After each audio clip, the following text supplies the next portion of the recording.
L'Ukraine a ouvertement déclaré la guerre au Mali et à la Confédération des États du Sahel.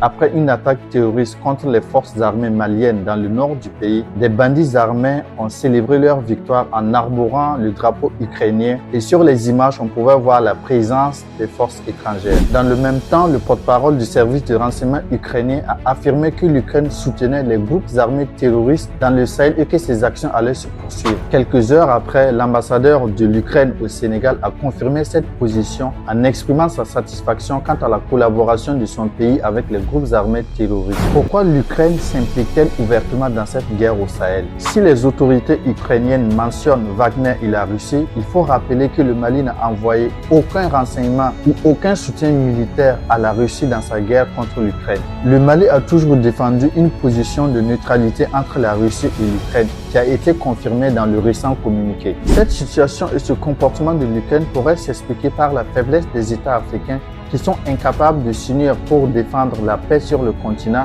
mais également qui ne savent pas où se trouvent réellement leurs intérêts.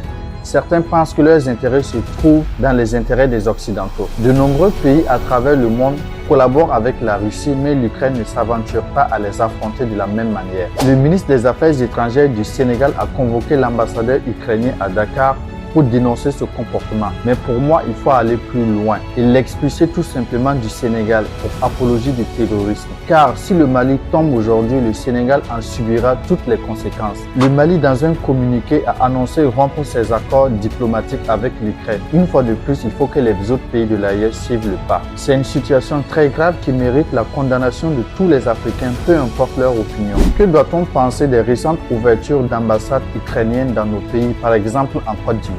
Que devrait être la réaction de l'Union africaine ou de la CEDEAO? Même si ces trois pays ne font plus partie de la CEDEAO, il faut se dire que la sécurité des autres pays de la CEDEAO dépend de la sécurité dans ces trois pays. Et le Bénin et le Togo ne diront pas le contraire. Laisse-moi ton avis dans les commentaires, like et abonne-toi pour plus de contenu. Merci, à bientôt.